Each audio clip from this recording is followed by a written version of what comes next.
नमस्कार श्रोताओं, आप सुन रहे हैं संत चरित्रावली, जहां संतों का जीवन केवल कथा नहीं बल्कि आचरण का आदर्श बनकर सामने आता है। आज हम आपको लेकर चलेंगे महाराष्ट्र की पुण्यभूमि पर, जहां एक ऐसे संत ने जन्म लिया जिन्होंने भक्ति को करुणा, ज्ञान को विनम्रता और साधना को सेवा से जोड़ा। आज का यह प्रसंग है संत एकनाथ का, एक आदर्श गृहस्थ, महान भक्त और समाज सुधारक। गुरु जनार्दन पंत से प्राप्त आध्यात्मिक शिक्षा, एकनाथी भागवत जैसी महान रचना और जीवन के प्रत्येक क्षण में समता और सहनशीलता का अभ्यास, यही उनकी साधना का स्वरूप था। चाहे प्यासे गधे को गंगाजल पिलाने का प्रसंग हो या अपमान सहकर भी मुस्कुराने की क्षमता, उनका हर कर्म हमें यह सिखाता है कि ईश्वर केवल मंदिरों में नहीं, प्रत्येक प्राणी में निवास करते हैं। आइए संत एकनाथ के जीवन से भक्ति, क्षमा और करुणा का यह अमृत ग्रहण करें।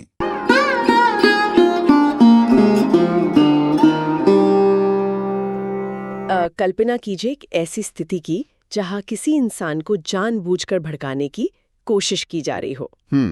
मान लीजिए कोई व्यक्ति बहुत ही शांति से अपना काम कर रहा है और अचानक कोई आकर उसका सरेआम अपमान कर दे। तो स्वाभाविक है कि क्रोध तो आएगा ही। बिल्कुल, शायद पलटकर जवाब देने की इच्छा भी हो। लेकिन क्या हो अगर वो अपमान करने वाला व्यक्ति एक या दो बार नहीं बल्कि पूरे 108 बार अपमानित करे? 108 बार? हाँ, बार बार थूके, और इन सब के बावजूद वो शांत व्यक्ति क्रोधित होने के बजाय बस मुस्कुराता रहे। सच कहूं तो ये सोच के ही दिमाग चकरा जाता है ना? ये सोचना भी असंभव सा लगता है। लेकिन आज की हमारी इस गहन चर्चा में हम एक ऐसे ही असाधारण व्यक्तित्व के बारे में बात करने जा रहे हैं जिनके लिए ये कोई कल्पना नहीं बल्कि एक वास्तविक घटना थी। जी, और ये घटना अपने आप में इतनी चौंकाने वाली है कि ये मानव स्वभाव और हमारी अपनी भावनाओं पर नियंत्रण की समझ को पूरी तरह से चुनौती देती है। बिल्कुल सही कहा आपने। जब हम ऐसी बातें सुनते हैं तो पहली प्रतिक्रिया यही होती है कि ये कोई मिथक होगा या कोई अतिशयोक्ति होगी। लेकिन ये इतिहास के पन्नों में दर्ज एक वास्तविकता है जो हमें ये सोचने पर विवश करती है कि एक मनुष्य अपनी चेतना के किस स्तर तक पहुंच सकता है। और इसीलिए आज के इस विस्तृत अध्ययन के लिए हमारे पास जो स्रोत है वो बहुत ही खास है। हम संत चरित्रावली एकनाथ यानी saint Eknath the life of a compassionate seer नामक ग्रंथ के कुछ बेहद महत्वपूर्ण अंशों का विश्लेषण कर रहे हैं। हमारा उद्देश्य सिर्फ एक ऐतिहासिक जीवनी पढ़ना नहीं है, बल्कि एक ऐसे व्यक्ति के जीवन से कुछ बहुत ही ठोस और जीवन बदलने वाले सबक निकालना है जिनका जन्म आज से सदियों पहले 1533 ईस्वी में महाराष्ट्र के पैठण में हुआ था। पैठण में? जी। चलिए इसे विस्तार से समझते हैं। इस ग्रंथ से हमें पता चलता है कि एकनाथ के माता पिता का नाम सूर्य नारायण और रुक्मणी था। एक बहुत ही दिलचस्प बात जो मैं पढ़ रही थी वो ये है कि महज 10 वर्ष की अल्पायु में ही उनके भीतर भक्ति और वैराग्य की एक तीव्र ज्वाला प्रदीप्त हो चुकी थी। और इसके पीछे ग्रंथ में भगवत गीता के अध्याय 6 श्लोक 43 का संदर्भ दिया गया है। हाँ, वही जो ये स्पष्ट करता है कि कैसे पिछले जन्म के संस्कार और आध्यात्मिक अभ्यास व्यक्ति को इस जन्म में भी स्वाभाविक रूप से पूर्णता की ओर ले जाते हैं। यहाँ पर यह बिंदु बहुत ही महत्वपूर्ण है। देखिए, ये चर्चा केवल 16वीं सदी के इतिहास के पन्नों को पलटने के बारे में नहीं है। बिल्कुल। आज के इस आधुनिक युग में जहां हर तरफ शोर है, तनाव है और इंसानी ध्यान पल पल भटकता रहता है, वहां एकनाथ का जीवन हमें एकाग्रता और असीमित करुणा का एक ऐसा व्यावहारिक मॉडल देता है जो शायद आज के समय में पहले से कहीं अधिक प्रासंगिक है। सही कहा। आज की दुनिया में माइंडफुलनेस और एम्पैथी जैसे शब्दों पर ढेरों किताबें लिखी जा रही हैं। हाँ, हर जगह यही चर्चा है। बिल्कुल। लेकिन एकनाथ के जीवन के जो दस्तावेज हमारे पास हैं वे दिखाते हैं कि ये शब्द उनके हर एक कर्म में साक्षात कैसे जिए गए। ये सचमुच विचारणीय है। और उनके इस सफर की शुरुआत भी बड़ी रहस्यमयी और उद्देश्यपूर्ण तरीके से हुई। उनके जीवन के शुरुआती प्रसंगों में जिक्र मिलता है कि एक दिन एकनाथ ने एक आकाशवाणी सुनी एक अदृश्य आवाज। जी, उस अदृश्य आवाज ने उन्हें देवगिरी जाकर जनार्दन पंत से मिलने का स्पष्ट निर्देश दिया। अब जनार्दन पंत कोई साधारण संत नहीं थे। वे उस समय देवगिरी प्रांत के दीवान थे। यानी राज्य के एक बहुत ही ऊंचे प्रशासनिक और आर्थिक पद पर आसीन थे। बिल्कुल। एकनाथ ने बिना एक पल गवाए देवगिरी के लिए प्रस्थान किया और जनार्दन पंत को अपना गुरु मान लिया। उन्होंने पूरे 8 साल तक पूरी लगन और सर्वंतःकरण से अपने गुरु की सेवा की। 8 साल तक? हाँ। और इसी प्रशासनिक माहौल के बीच एक बहुत ही रोचक घटना घटती है, जो सुनने में किसी जासूसी कहानी से कम नहीं लगती। वो लिखा वही वाली घटना ना? हाँ, वही। उसका सार बहुत गहरा है। यह प्रसंग वास्तव में एकाग्रता की एक चरम सीमा और गुरु शिष्य परंपरा में सीखने के तरीके को बहुत ही अनोखे ढंग से दर्शाता है।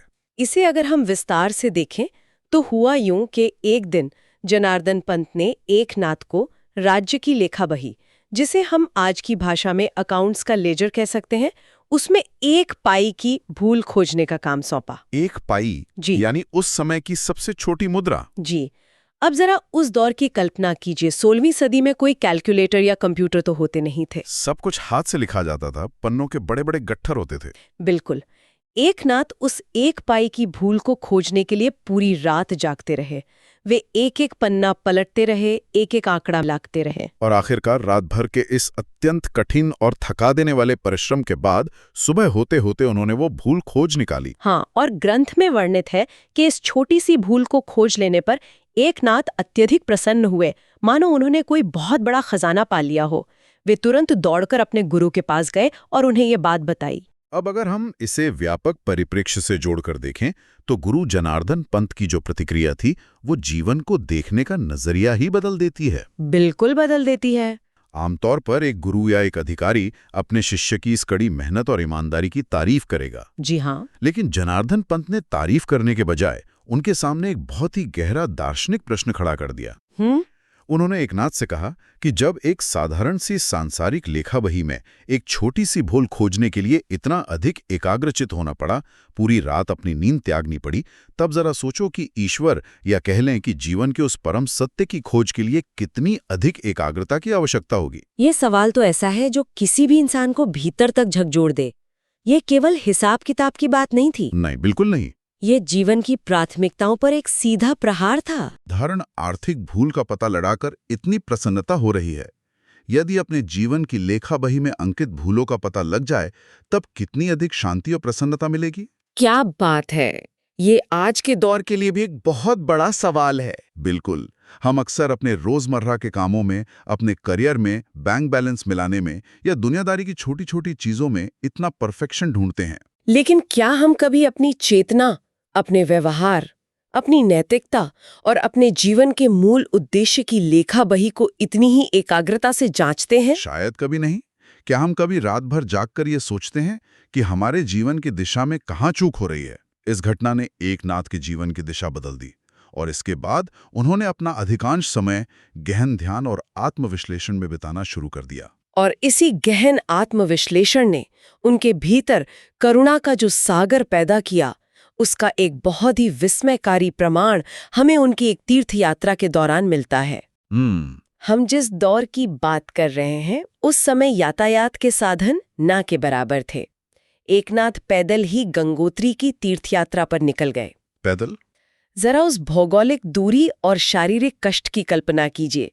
महाराष्ट्र से गंगोत्री तक पैदल जाना बहुत मुश्किल रहा होगा। वहां उन्होंने गंगा के उद्गम स्थल से जल भरा, उसे बांस की कांवर में अपने कंधों पर रखा और वापस चल पड़े। उन्होंने पहले उस पवित्र गंगा जल से काशी में विश्वनाथ जी का अभिषेक किया और फिर वहां से दक्षिण में रामेश्वरम की ओर बढ़ चले, ताकि वहां रामलिंगेश्वर का अभिषेक कर सकें। उत्तर से लेकर दक्षिण तक की ये पदयात्रा अपने आप में अकल्पनीय है। बिल्कुल अकल्पनीय है। यहाँ कहानी में सबसे दिलचस्प मोड़ आता है। वो रामेश्वरम पहुंचने से पहले वाला प्रसंग? जी, रामेश्वरम पहुंचने से बस कुछ ही मील पहले की बात है। शरीर को झुलसा देने वाली भयंकर गर्मी पड़ रही थी। पानी की एक एक बूंद किसी अमृत से कम नहीं थी। तभी मार्ग में एकनाथ की नजर एक गधे पर पड़ी। वो गधा भयानक प्यास से तड़प रहा था। जलाभाव के कारण वह लगभग मरने की स्थिति में था। ग्रंथ में यह स्पष्ट लिखा है कि एकनाथ ने सोचा कि ईश्वर उनकी परीक्षा लेना चाहते हैं। हाँ, यह क्षण पूरी कथा का एक बहुत ही निर्णायक मोड़ है। यहाँ रुककर सोचने की जरूरत है। लेकिन व्यवहारिक रूप से सोचें तो क्या ये एक आम इंसान के लिए हताश करने वाला नहीं होगा? कोई व्यक्ति हजारों मील की दुर्गम यात्रा करके महीनों की थकान सहकर वह पवित्र जल लाया है। मंजिल बस कुछ ही दूर है। सही बात है। क्या मन में ये विचार नहीं आएगा कि ये जल तो भगवान को ही अर्पित करना है? एक जानवर के लिए इस महान संकल्प को कैसे तोड़ा जाए? यही तो वो अंतर है जो एक साधारण मनुष्य और एक सिद्ध संत के बीच होता है। एक साधारण तीर्थयात्री शायद यही सोचता कि यह जल मंदिर की मूर्ति तक पहुंचना चाहिए, लेकिन दस्तावेज स्पष्ट करते हैं कि एकनाथ पराभक्ति की अवस्था में थे। पराभक्ति? हाँ, पराभक्ति कोई किताबी शब्द नहीं है। ये भक्ति की वो सर्वोच्च अवस्था है जहां व्यक्ति को हर वस्तु, हर क्षण और हर प्राणी में केवल एक ही परम तत्व का दर्शन होता है। उनके लिए मंदिर की मूर्ति और उस तड़पते हुए गधे में मौजूद चेतना में कोई भेद नहीं रह गया था। इसी बात को सिद्ध करते हुए एकनाथ ने जो निर्णय लिया वो तत्कालीन समाज की सोच से बहुत आगे का था।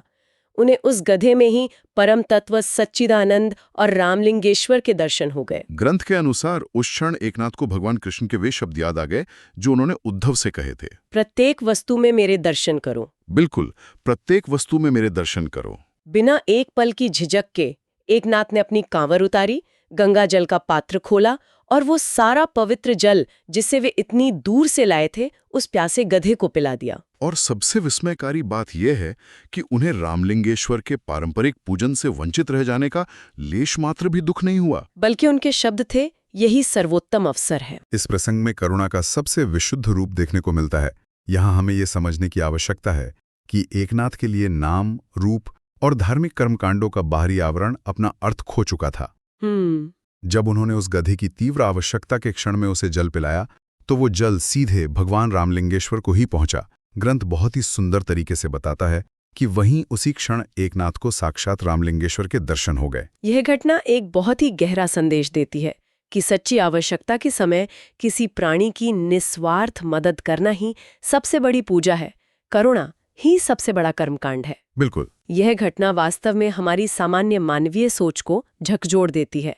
इसके बाद हम देखते हैं कि जीवन एक नया मोड़ लेता है। गुरु के आदेश पर एकनाथ ने गिरिजाबाई नामक एक बहुत ही आदर्श कन्या से विवाह किया और गृहस्थ जीवन में प्रवेश किया। लेकिन उनका गृहस्थ जीवन चुनौतियों से खाली नहीं था। अब हम उसी घटना पर आते हैं जिसका जिक्र मैंने शुरुआत में किया था। वो 108 बार थूकने वाली घटना। जी, एकनाथ के गांव में कुछ ऐसे असामाजिक तत्व थे जो उनकी इस असीम शांति, करुणा और बढ़ती प्रसिद्धि से गहरे ईर्ष्या भाव से ग्रस्त थे। वे किसी भी तरह से एकनाथ को उत्तेजित करना चाहते थे, उनका मानसिक संतुलन बिगाड़ना चाहते थे। समाज में अक्सर ऐसा देखा जाता है कि जब कोई व्यक्ति असाधारण रूप से शांत या सकारात्मक होता है तो कुछ लोगों का अहंकार उस शांति को बर्दाश्त नहीं कर पाता। हाँ, लोग उसे नीचा दिखाना चाहते हैं। वे ये साबित करना चाहते हैं कि हर इंसान के भीतर एक छिपा हुआ दानव है जिसे उकसाया जा सकता है। और उन्होंने यही साबित करने की कोशिश की। गांव के उन असामाजिक तत्वों ने इस कुकृत्य के लिए एक मुस्लिम व्यक्ति को चुना और उसे बाकायदा पैसे देकर एकनाथ को भड़काने के लिए भेजा। पैसों का लालच देकर? जी, वह व्यक्ति उस नदी के तट पर जाकर बैठ गया जहां एकनाथ रोज स्नान करने जाते थे। जैसे ही एकनाथ स्नान करके नदी से बाहर निकले, उस व्यक्ति ने सीधे उनके मुखमंडल पर थूक दिया। अब कोई भी आम इंसान होता तो तुरंत हिंसक हो जाता, लेकिन एकनाथ बिना एक शब्द बोले, बिना माथे पर कोई शिकन लाए, वे मुस्कुराए और वापस नदी में स्नान करने चले गए। लेकिन बात यहीं खत्म नहीं हुई।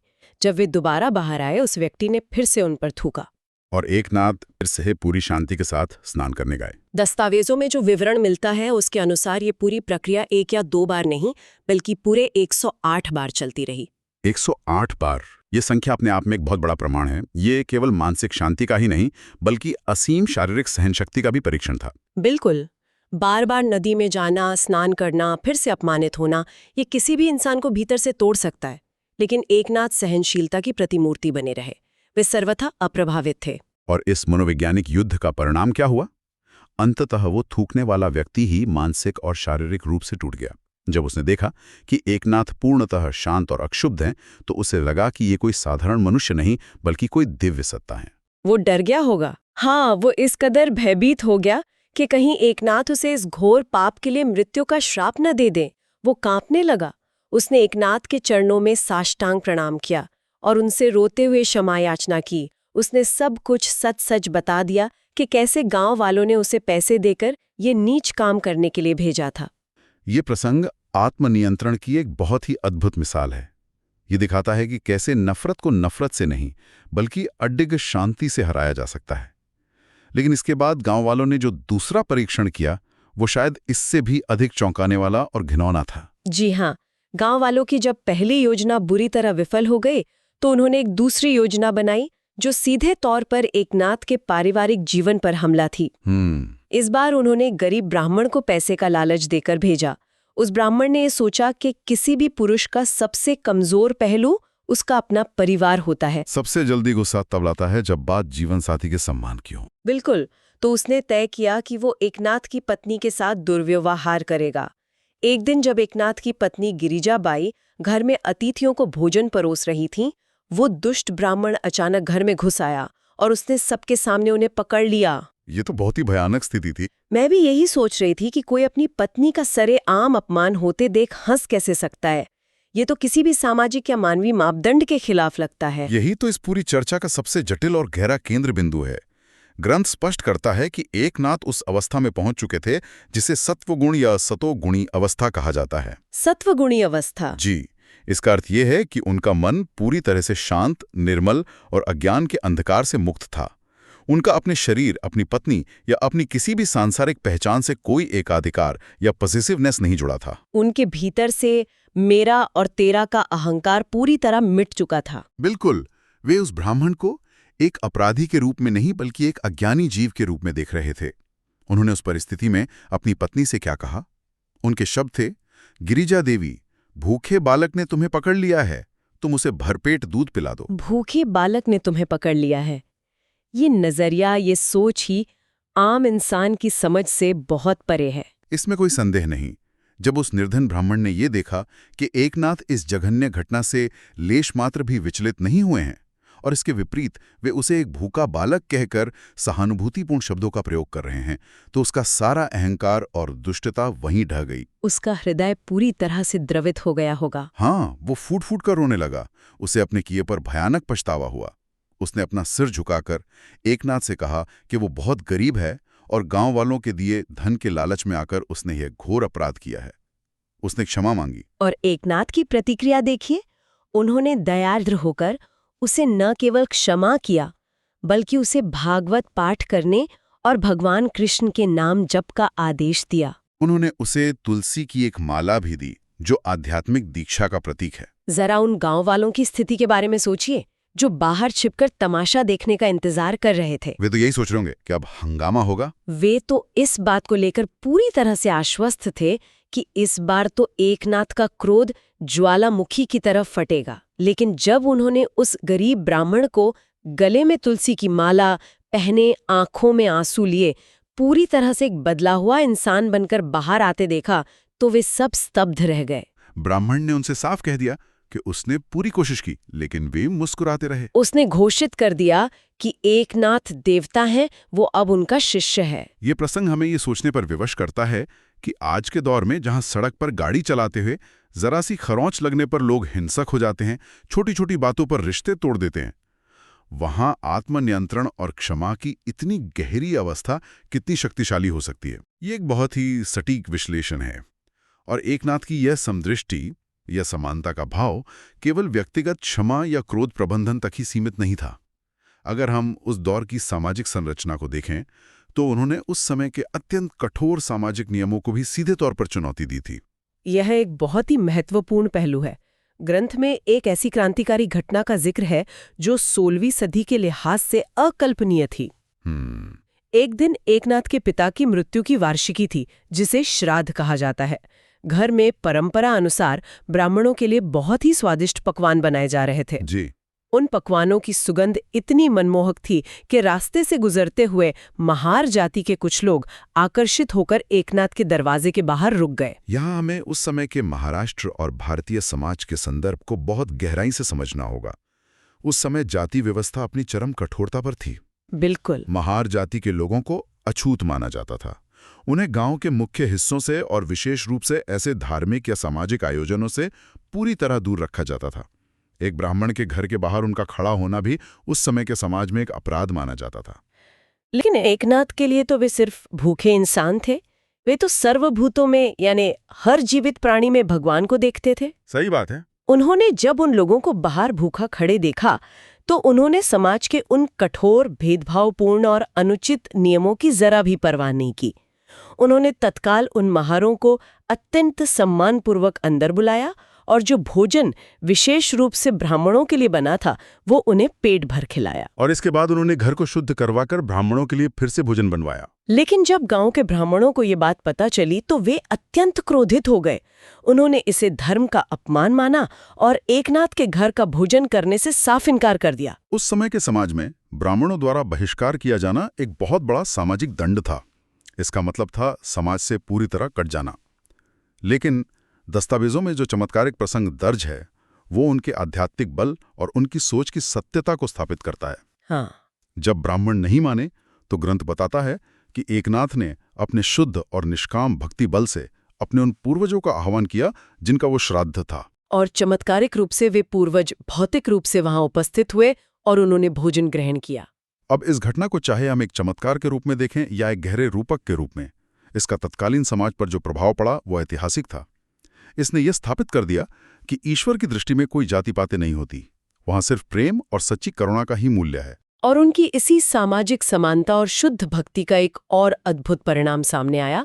ग्रंथ में एक बहुत ही विस्मयकारी तथ्य दिया गया है। स्वयं भगवान कृष्ण ने एकनाथ की इस निष्काम सेवा से प्रसन्न होकर एक गरीब ब्राह्मण बालक का रूप धारण किया। कांडिया का प्रसंग जी। उन्होंने अपना नाम कांडिया रखा और वे एकनाथ के घर में सेवक बनके रहने लगे। और ये कोई 1 या 2 दिन की बात नहीं थी। भगवान कृष्ण ने पूरे 12 वर्ष तक एकनाथ के परिवार की सेवा की। 12 वर्ष तक? वे पानी भरने से लेकर पूजा के लिए जल लाने, चंदन घिसने और रात के भोजन के बाद जूठे बर्तन धोने तक का सारा काम करते थे। 12 वर्ष बाद कांडिया चमत्कारिक रूप से अंतर्धान हो गए। कांडिया का यह प्रसंग एक बहुत ही गहरा दर्शन प्रस्तुत करता है।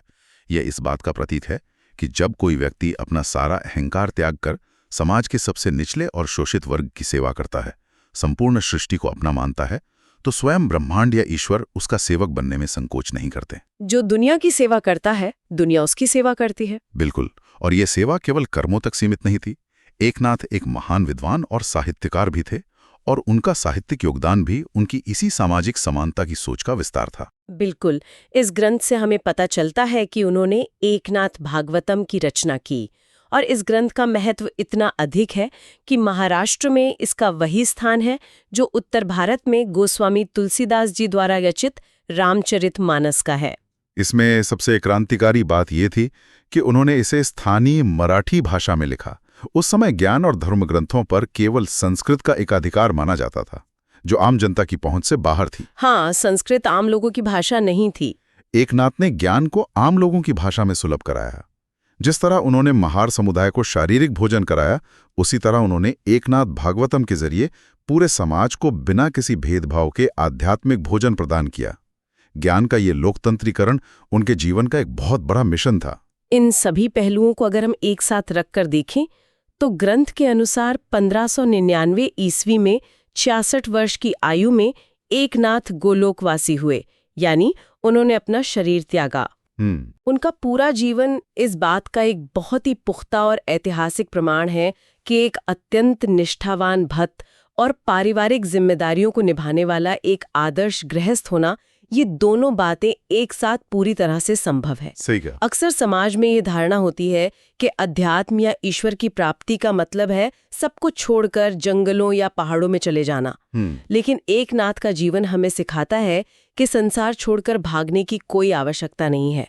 संसार के बीच रहकर अपने पारिवारिक और सामाजिक कर्तव्यों का पालन करते हुए असीम करुणा, धैर्य और समानता के भाव से जीवन जीना ही सबसे बड़ी और असली साधना है। यह उनके पूरे जीवन दर्शन का एक बहुत ही सटीक निष्कर्ष है और इस गहन चर्चा को समाप्त करने से पहले मैं चाहता हूं कि हम सब एक ऐसे विचार पर मनन करें जो एकनाथ के जीवन मूल्यों को आज के हमारे डिजिटल और तेज तर्रार जीवन से जोड़ता है। जी बिल्कुल। आज हम एक ऐसे युग में जी रहे हैं जहां कैंसल कल्चर और सोशल मीडिया के आउटरीच एल्गोरिदम का बोलबाला है। हमारा पूरा डिजिटल ढांचा इस बात पे टिका है कि कोई हमें उकसाए और हम तुरंत उस पर अपनी तीखी प्रतिक्रिया दें। हर नोटिफिकेशन हमसे एक रिएक्शन मांगता है।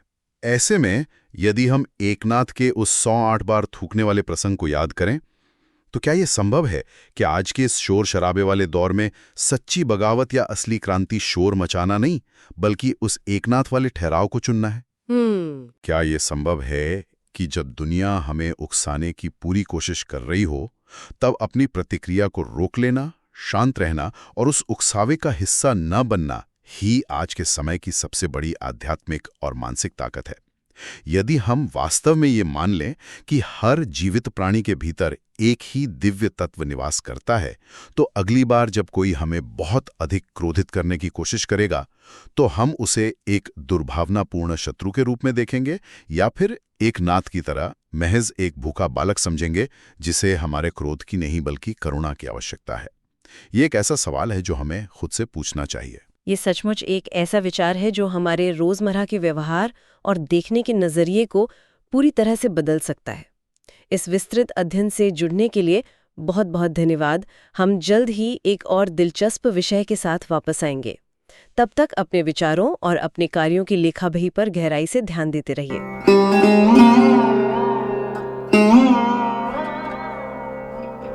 संत एकनाथ का जीवन हमें यह संदेश देता है कि सच्ची भक्ति शब्दों में नहीं, व्यवहार में प्रकट होती है।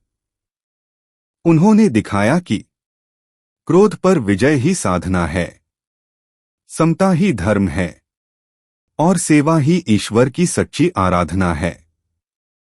जब स्वयं भगवान कृष्ण एक सेवक के रूप में उनकी सेवा करने आए, तो यह उनके निष्कलंक प्रेम और पराभक्ति का प्रमाण था। एकनाथ जी ने हमें सिखाया कि गृहस्थ जीवन भी साधना का पवित्र मार्ग हो सकता है, यदि उसमें करुणा, संयम और नामस्मरण का प्रकाश हो। इसी प्रेरणा के साथ हम आज के इस एपिसोड को विराम देते हैं। फिर मिलेंगे संत चरित्रावली के अगले अध्याय में एक और संत, एक और जीवन प्रेरणा के साथ। हरि नाम स्मरण करते रहिए।